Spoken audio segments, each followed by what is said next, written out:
So ayan guys, good morning sa ating lahat, no? So ayan guys, so grabe, hindi talaga ako makatulog guys. Hindi ko alam kung bakit. So nalilito yung utak ko guys. Lagi kong panaginip yung diwata guys. May ano naman siya sa akin na kagabi bandang alas 12 ng gabi. Sabi niya sa akin na kailangan ko daw bumalik doon sa doon sa may balon mga tol. So hindi ko alam talaga mga tol kung bakit ganito, no? Bakit na naman ako pabalikin doon? So meron pa siyang sinabi na magbigay din tayo ng pera mga tol. So para siguro itong isang kalukuhan yata itong mga tol, no? Itong totoo ba itong panaginip ko mga tol, or ano ba to, panloko ba to? Baka impostor yung diwata doon na nagpaano sa akin kagabi. Ulin lang ba to sa akin mga tol? Hindi ko alam. Kaya ayan mga tol, dito ako natutulog. Ayan, anong oras ngayon mga tol? Alas 3 na po ng umaga. So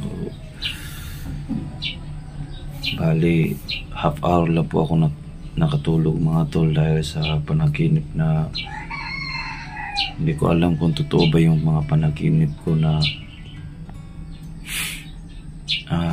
papalikin daw ako doon.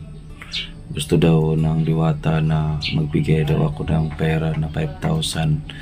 So hindi ko alam mga tol kung saan ako kukuha ng pera, kasi ang laki ng halaga. Kaya grabe talaga, nalito talaga yung utak ko. Kaya habang nandito itong mga tol, itong ano na to, itong kwintas na to, hindi ko alam kung bakit, no? Bakit may panaginip ako. Kaya yan mga tol, mamaya siguro, no, mapunta tayo doon sa balon, no? Hindi ko alam kung ano naman yung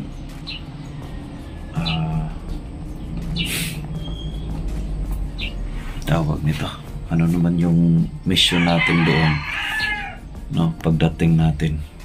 So yun mga tol.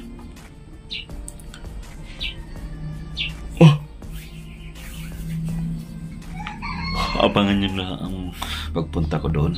So yan, mag-ready po ako, baka may kalaban doon, no? Magdala po ako ng asin at yung baril nandito, no? Pinag-ready ko mga tol. At punta ako doon, humingi ako ng tubig, no, para magamit ko sa explore. So yun mga tol, abang-abang nyo na lang po tol, no, sa pagpunta ko doon sa area. Pagdasal niyo po ako mga tol na walang mangyari. So ngayon, kaya na sinasabi ko bakit nga humingi ng 5,000 yung diwata. So kahit sino naman siguro, kahit sino yung tinatanong ko mga tol, na walang diwata na humingi ng pera, walang diwata na humingi ng ganyan kalaki. Biruin yung mga tol, 5,000. Saan ba tayo makuha ng 5,000 yan? Isa na yung prutas mga tol, no? Isa na yung prutas. Pero yung pera na hinihingi nila, parang nalin lang yata ako nito mga tol. Pero sige lang, ano talaga yung pakay niya sa akin. Hindi ko naman alam kung ano talaga yung pakay sa mahal na diwata. So yan, dito ako mga tol, natutulog.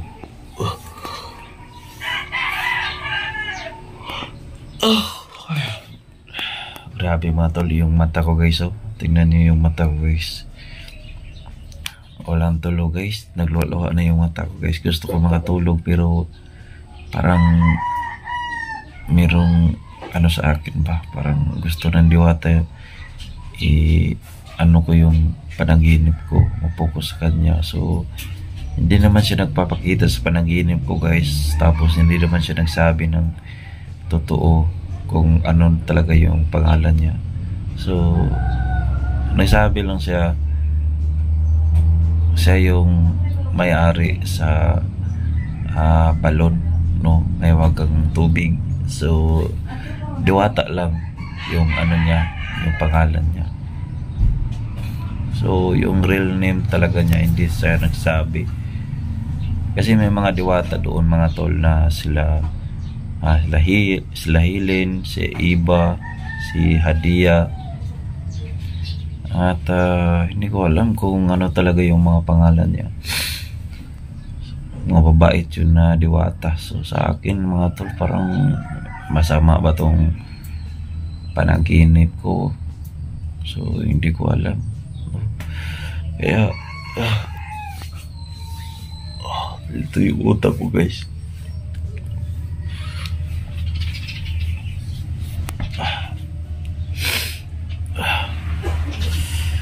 Tulungan niyo ako mga tol na makatulog ako ng maayos. Grabe talaga. Nakatulog ako mga half hour yata. So gising na naman ako. Parang yung utak ko, guys, nalilito yung utak ko, guys. So ano kaya yung gagawin ko, guys? Siguro hindi natin nabigyan ng pera yung diwata, no. Hindi ko nabigyan ng pera, kaya nagkaganito ako. Yung mga hinihiling niya sa akin, tinutupad ko naman mga tol, no. Katulad ng humingi siya noon ng bulaklak. So binigyan ko yung diwata.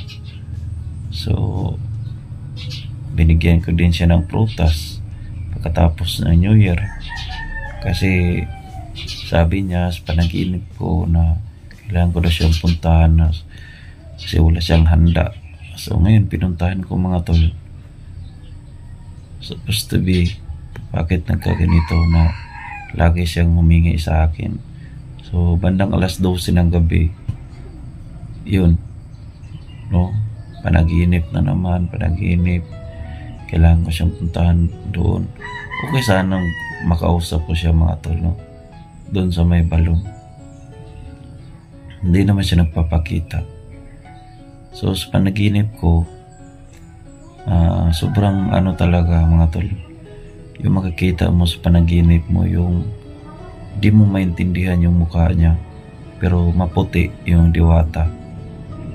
So hindi talaga ano mo yung mukha niya, hindi talaga makita masyado.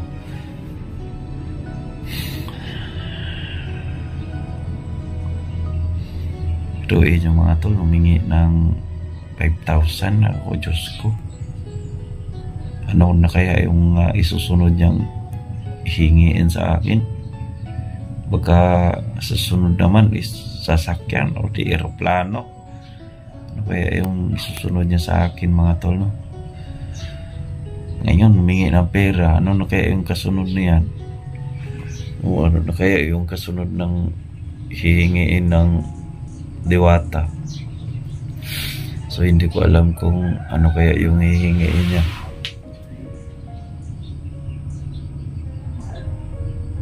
Kaya nalungkot talaga ako ngayon mga tol. Bakit nagkaganito yung panaginip ko? Mag-comment nga kayo mga tol kung yung mga meron ba kayong mga panaginip na naging totoo.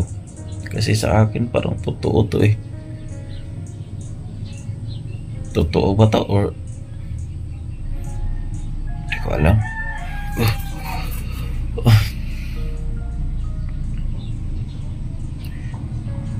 Kagabi mga tol, bago ako natulog, nagpe-pray po ako. At pagkatapos ng prayer ko, nag-research ako sa Google. So yun, nag-research po ako sa Google. So yung diwata talaga, hindi talaga humingi ng pera, no. Yung diwata hindi talaga humingi ng pera. Tsaka nagtatanong din ako sa mga kasamaan ko na mga vlogger, bro, yung diwata ba bro, humingi ba sila ng pera? Yung sagot nila mga tol, hindi naman bro, pero yung diwata gusto na yan ng matatamis. So sabi ko, bakit bro na yung Diwata humingi sila ng 5,000. Ano, mag-grocery ba sila doon? Kasi hira yan eh. Paano yan? May tindahan ba doon? May grocery ba? Sabi niya, hindi yan. Ano, baka hindi yan totoo tol. Baka impostor yan. Sabi nila. Kaya, ayun. Buti nga, hindi tayo nakapagbigay ng pera. Wala naman din ako may bigay mga tol na pera sa doon sa may Diwata. Kaya, talagang nalilito talaga yung utak ko guys. Nalilito talaga yung utak ko guys hanggang ngayon. Tulungan niyo po ako mga tol. Tulungan niyo po ako. Bakit nagkaganito yung ano namin? Nalilito talaga ako guys.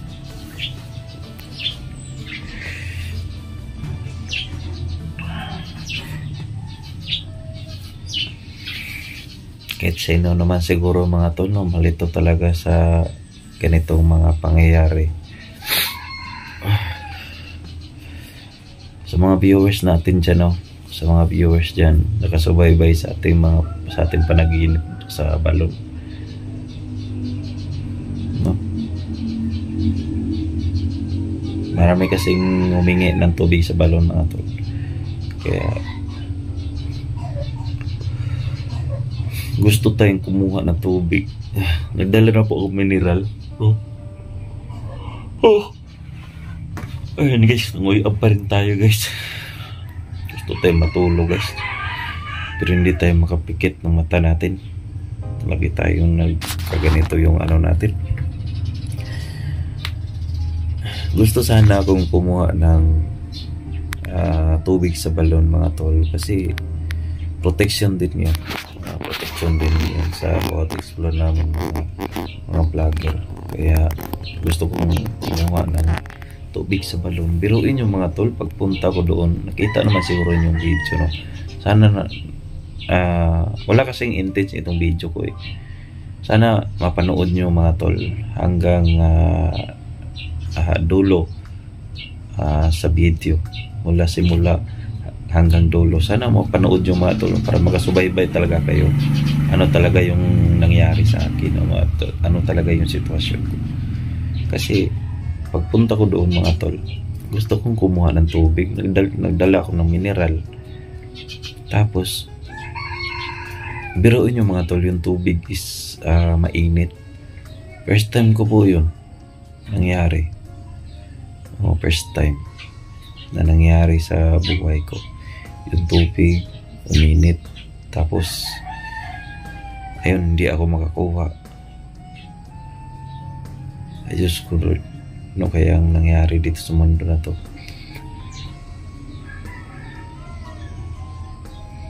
Yung ginagawa ko mga tol, hindi man ako makakuha ng tubig, umuwi na lang ako.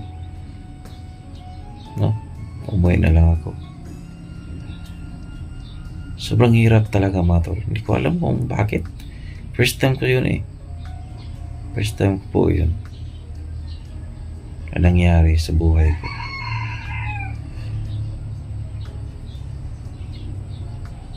Halos gabi-gabi may mga panaginip, hindi ko alam.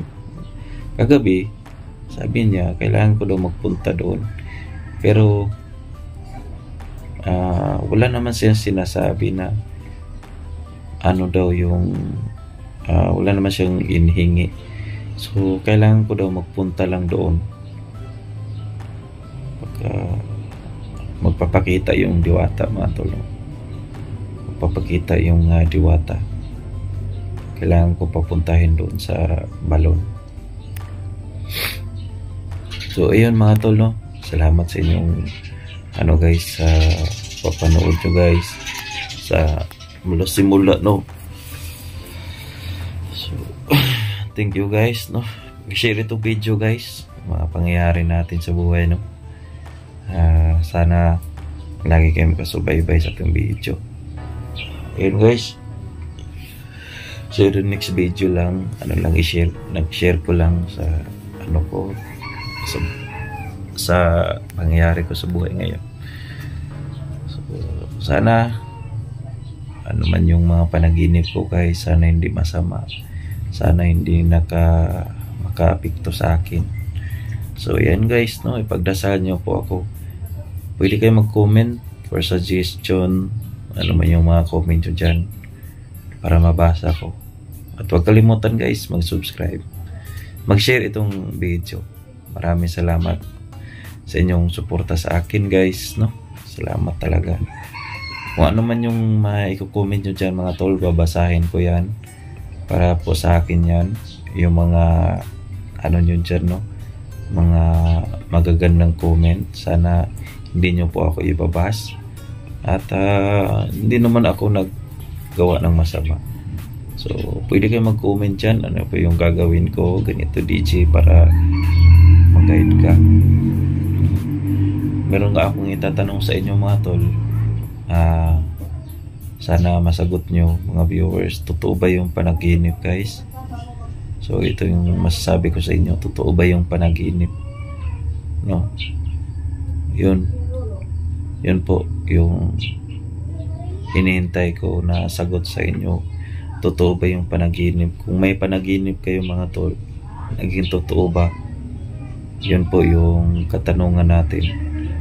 Totoo ba yung panaginip nyo o hindi, no? Sa lahat ng mga viewers dyan, mahal ko po kayo mula sa puso ni DJ Gus TV. So yun mga tol, no? Happy New Year sa inyong lahat, and maligayang bagong taon 2024 sa lahat ng mga viewers, silent viewers. Mahal na mahal ko po kayo. Kung ano yung mga comment nyo guys, susundin natin yan. Tapos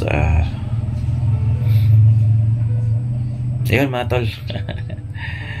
Matulog muna ako mga tol, kasi wala akong tulog kagabi. Grabe, iba yung tulog ko guys. Tulog ko araw, tapos paggabi gising ako. Beso.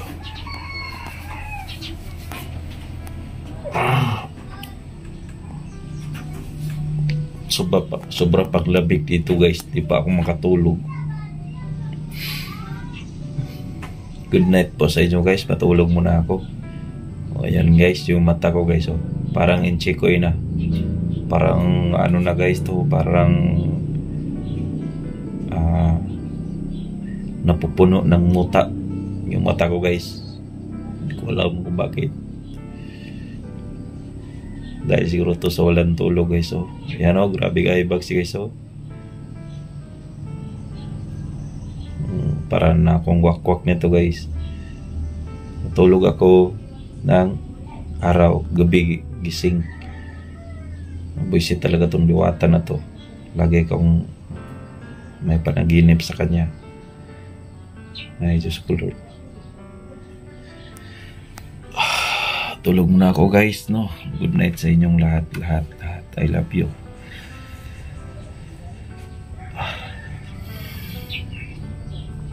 Yan gaya na sinasabi ko, ulitin ko mga tol, no.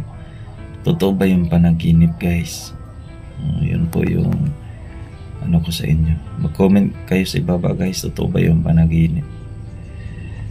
I love you all, mahal na mahal ko po kayo.